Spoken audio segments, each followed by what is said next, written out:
मैं सीधे शिवम त्यागी के पास जाऊंगा। शिवम त्यागी जी, मैं आपसे जानना चाहता हूं भाई, ये जो परंपरा है आपकी पार्टी ने भी तो निभाई ना।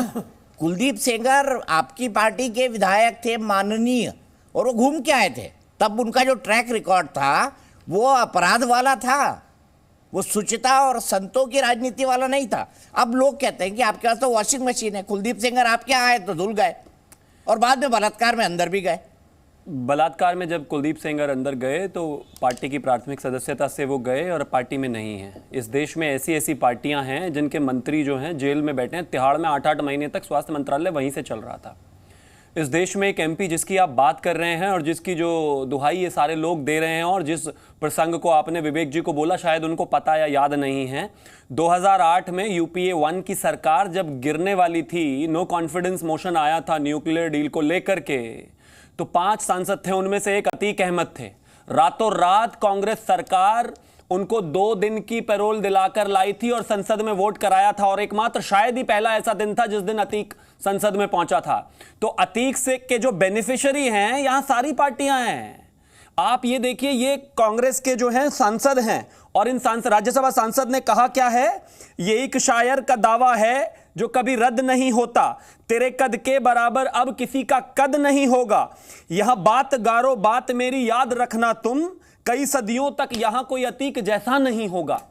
ये कांग्रेस के सांसद हैं इस समय। इमरान प्रतापगढ़ी माइनॉरिटी सेल के हेड हैं। देखिए कैसे शान में कसीदे पढ़ रहे हैं अतीक अहमद के। आज कांग्रेस के प्रयागराज के एक नेता ने अतीक अहमद के लिए भारत रत्न की मांग की है, भारत रत्न की मांग की है। उसने तिरंगा उसकी कब्र पे जाकर लहराया है। ममता बनर्जी के वेस्ट बंगाल में कैंडल मार्च निकला है अतीक अहमद के लिए। महाराष्ट्र में अतीक अहमद के लिए शहीद के पोस्टर लगे हैं।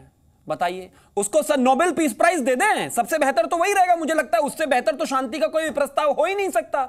आप मुझे एक चीज बताइए, किसी भी पार्टी की शुचिता का अंदाजा इस बात से लगाया जा सकता है कि अगर कोई भी टेंटेड व्यक्ति है, पुलिस उस पर शिकंजा कस रही है, तो सबसे पहले आप उसको साइड करें, अलग डालें, और उसके बाद चीजों को आगे और बढ़ाएं। और जहां तक बात अतीक अहमद की है, अतीक अहमद लिस्टेड एक गैंगस्टर था और जिस पर हमेशा यदा कदा ये चीजें ऐसी ही रही हैं। कोई एक आधा केस नहीं है और उसका विक्टिम भी कोई एक आधा आदमी नहीं है। हिंदू, मुस्लिम, सिख, ईसाई, पारसी सब हैं। और विवेक जी ने जो बड़ी शानदार तरीके से एक बात कही, मुझे सबसे ज्यादा जो विरोध है वो उसी बात का है। वो कहते हैं कि माइनॉरिटीज को खास तौर पर ये जो है डराया जा रहा है, ये दिखाया जा रहा है कि देखिए हम आपका क्या कर सकते हैं। जब इस देश में विकास दुबे को गोली लगी, मैं खुश था, विवेक खुश थे, राजकुमार भाटी खुश थे, या मुझे लगता है पूरा देश खुश था, मैं हंसा, खुश रहा। लेकिन जैसे ही अतीक अहमद को गोली पड़ी, मैं तो आज भी खुश हूं, आपने रोना शुरू कर दिया। मतलब गैंगस्टर जब तक विकास दुबे होगा तो आपको कोई फर्क नहीं पड़ेगा। एक बात बताइए, विकास दुबे की हमने सुन लीजिए, बीच में मत बोलिए ना, विकास दुबे के ऊपर अकेले थोड़ी ना है भाई, आप तो है ही नहीं, आपकी तो कहानी खत्म हो गई। आप केरला और जेएनयू के अलावा है कहां? तो आप सुन लीजिए जरा, वो बीजेपी के कई बड़े नेताओं का खुलासा करने जा रहा था, इसलिए उसका अभी हाँ, खुलासे बहुत सारे करने, आजीवन उसका सारा निकल गया अपना दल में और समाजवादी पार्टी में खुलासे वो बीजेपी के करने जा रहा था। कोई तो तर्क होना चाहिए बातें बोलने से पहले। बीजेपी के खुलासे करने मुझे अभी बात अपनी रखनी है, मैं उसके बाद आपसे लड़ूंगा। मुझे एक चीज बता दीजिए कि देश के मुसलमानों बस आपसे एक चीज पूछनी है। विवेक जी सुन लीजिए ना, कंक्लूड करने दीजिए। शिवम प्लीज कंक्लूड करिए। मैं विवेक भाई आप ही के पास आऊं, आप ही के पास आऊं। मैं बस एक चीज पूछना चाहता हूं, जब विकास दुबे की जो एनकाउंटर हुआ उसमें असदुद्दीन ओवैसी ने कोई बयान दिया था क्या? जब विकास दुबे का एनकाउंटर हुआ ममता बनर्जी ने कोई बाइट दी थी क्या? जब विकास दुबे का एनकाउंटर हुआ कोई और नेता उठकर आया था क्या? जब विकास दुबे का एनकाउंटर हुआ तेजस्वी यादव ने कुछ बोला था क्या? जब विकास दुबे का एनकाउंटर हुआ शरद इसने जो अभी इस समय बिहार के मुख्यमंत्री हैं उन्होंने कुछ बोला था क्या? नीतीश कुमार नहीं बोला।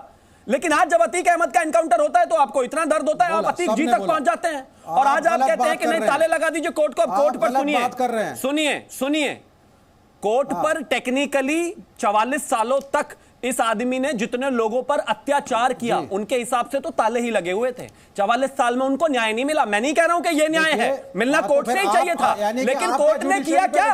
नहीं है तो आप एडमिट कर रहे हैं कि योगी सरकार कौन सा सरकार तो इन्वॉल्व ही नहीं है, कोर्टों पे विश्वास सरकार तो इन्वॉल्व ही नहीं है। एनकाउंटर नहीं हुआ, हत्या हुई है, और हत्या हुई है, गलत हुई है, नहीं होनी चाहिए थी, नहीं होनी चाहिए थी हत्या। ये बताइए, ये लेफ्टिस्टों से सुनना पड़ेगा, कम्युनिस्ट पार्टी से सुनना पड़ेगा हत्या और इस पर क्या होता है? आपसे बड़ा डोमिनेशन भी कोई और विचारधारा में है क्या? आप एंडोर्स कर रहे हैं इस क्या बात endorse कर रहे को हैं? कि कोर्ट फेलियर है। अरे मैं और तो कोर्ट बिल्कुल नहीं होने कह रहा चाहिए। हूं कि और कहीं पुलिस ना कहीं एनकाउंटर हमें justify है। सिचुएशन को अच्छा, व्यवस्था यही को बात दुरुस्त आदित्य करने नाथ की योगी कह आवश्यकता रहे हैं। है। विवेक जी एक बिल्कुल सवाल नहीं है, कहा failure मैंने है। शिवम मैंने से कहा बेहतर कुलदीप करने सेंगर की के बारे में आवश्यकता पूछा, है। आपसे भी पूछ बात रहा का हूँ। स्पष्टीकरण आलोक जी मैं एक चाहिए। मिनट में आ रहा हूँ, एक मिनट में आ रहा हूँ।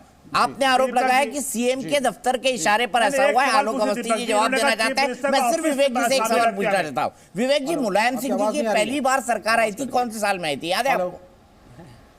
आवाज नहीं आ रही है सर। आवाज नहीं आ रही है। अब आएगी भी नहीं। अच्छा, फोन आपका डिस्कनेक्टेड है। आलोक अवस्थी जी आप जवाब दीजिए, फिर मैं विवेक जी के पास जाऊंगा। ये ऑडियो चला गया, फोन तो कनेक्ट है। पूछो पीसीआर से को। आलोक अवस्थी जी, उन्होंने कहा कि चीफ मिनिस्टर का ऑफिस इसमें इन्वॉल्व है, यह आरोप लगाया विवेक श्रीवास्तव जी ने। मेरा ऑडियो ठीक है, माफ कीजिएगा, मुझे लग रहा है कुछ टेक्निकल इशू है। सभी जितने टेलीफोन से कनेक्टेड थे सभी लोग कट गए हैं। शिवम, मैं आपसे जानना चाहता हूं, ये जो पूरा का पूरा मामला है, जैसे आपने कांग्रेस के एक आदमी का कहा, मैं उसको एक फ्रिंज एलिमेंट मानता हूं, मैंने उसको डिस्कशन में भी नहीं शामिल किया, लेकिन राजनीतिक पार्टियां कई तरह के सवाल उठा रही हैं, असद के टाइम, गुलाम के टाइम पे भी और अतीक के टाइम पे भी। मैं आपसे ये समझना चाहता हूं कि अगर कानून और व्यवस्था का इकबाल बुलंद होता तो फिर अतीक की हत्या ही नहीं होती ना प्रयागराज में। देखिए, मैं एक चीज कहता हूं, हत्या को कोई डिफेंड कर ही नहीं सकता, ना कोई कर रहा है। अगर हत्या को डिफेंड करने की बात होती तो 17 लोगों को लाइन हाजिर नहीं किया जाता, वहां के एसएचओ को सस्पेंड नहीं किया जाता। अगर हत्या को कंसेंट मानकर किया जाता तो चीजों पे सरकार अपने आप कार्रवाई नहीं करती, टीम गठित नहीं करती। उसके अलावा मामला सुप्रीम कोर्ट में भी ऑलरेडी पीआईएल के तहत पहुंच गया है। लेकिन ये बात एक सच्चाई है। आपने, चलिए ठीक है, उस कार्यकर्ता को खारिज कर दिया, प्रयागराज वाले को, ठीक है, वो छोटा नेता होगा। इमरान प्रतापगढ़ी छोटे नेता हैं क्या? आप बताइए। क्या मैं कितने बयान उनके ऐसे कोट करूं कि उन्होंने हिंदू मुस्लिम इंसिनुएट करने का कोशिश किया, उसको भी छोड़ दीजिए। जिस अतीक की ये बात कर रहे हैं, इस अतीक को over the period of time अगर आप देखें तो बाय एंड लार्ज हर पार्टी ने इससे फायदा उठाया है और खुले तौर पर उठाया है। आज जब आप कहते हैं लॉ एंड ऑर्डर का फेलियर, लॉ एंड ऑर्डर मेरे हिसाब से सीधा ये है कि एक आम आदमी जो गरीब आदमी है, जो 2 वक्त की रोटी कमाता है, जिसके परिवार में उसकी मां, उसकी बहन, उसका बूढ़ा पिता और वो खुद है, अगर वो 2 कमरे के मकान पर कोई अतीक जैसा कब्जा करने आ जाए, गुंडा गैंगस्टर, तो सरकार उसके पीछे खड़ी ना दिखाई दे जैसे समाजवादी दिखाई देती थी। सरकार प्रतिकार करे और उस 2 कमरे वाले मकान वाले के साथ खड़ी होकर उस माफिया को तहस नहस करे। लेकिन मामला अभी तक ऐसा नहीं था, आज ऐसा है। आप इतने सारे इंटरव्यूज और रिपोर्ट कर रहे हैं चीजों को, ये कभी दिखाई नहीं दिए सरकारों को, आज तक नहीं दिखाई दिए, तब भी लगा आवाज नहीं आ रही। मेरी आवाज नहीं आ रही है क्या? अब आ रही है। अच्छा विवेक जी, मेरा आपसे एक सवाल है, आप बताइए, मुलायम सिंह सबसे पहली बार मुख्यमंत्री कब बने और किसकी सरकार थी? जब अतीक अहमद पहली बार जीता और बाद में वो समाजवादी पार्टी का समर्थक बन गया, बताइए ना किसकी सरकार थी 1989 में जिसके मुख्यमंत्री मुलायम सिंह? आप नहीं बताइए तो ना। नहीं, वो ठीक है, मैं समझ रहा हूँ। ठीक है, नहीं आप समझ रहे तो बताइए ना किसकी सरकार थी 1989 में, जब मुलायम सिंह यादव को अतीक अहमद ने समर्थन दिया और उनकी नजदीकियां बनी, तो किसकी सरकार बनी थी 1989 में? तो आप कौन गठबंधन में था बताइए ना। चाहते हैं कि अगर कोई माफिया है? अरे नहीं, गठबंधन में तो हम भी रहे थे, मुलायम सिंह यादव के समर्थन में प्रत्यक्ष और अप्रत्यक्ष दोनों। आपका तो रामो वामो बना था उस टाइम पे, रामो वामो। नहीं, देखिए, राष्ट्रीय मोर्चा, वाम मोर्चा, भूल गए आप?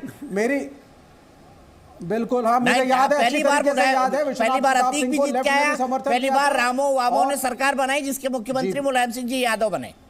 बिल्कुल गलत कह रहे हैं। अच्छा बताइए, सही कर दीजिए राजकुमार भाटी जी, मेरी जानकारी गलत है। राजकुमार भाटी जी मुझे सही कर। मैं करता हूँ।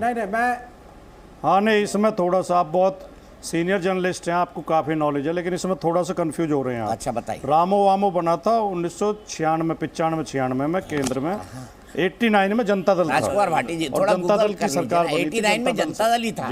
और रामो वामो राष्ट्रीय मोर्चा और वाम मोर्चा था। राष्ट्रीय मोर्चा वो जिसके अध्यक्ष एनटीआर थे और वाम मोर्चा वो जिसके हेड जो थे वो हरकिशन सिंह सुरजीत जी थे। अब मैं आगे बढ़ जाता हूँ। मुलायम सिंह, आप समाजवादी हैं तो कम से कम ये तो पता कर लीजिए कि आपकी पार्टी की पहली बार सरकार कब बनी थी? 1989, उसी साल माननीय अतीक अहमद माननीय बने, विधायक बने, और उसके बाद आपकी पार्टी ने उनको 3 बार विधायक बनाया, 1 बार सांसद।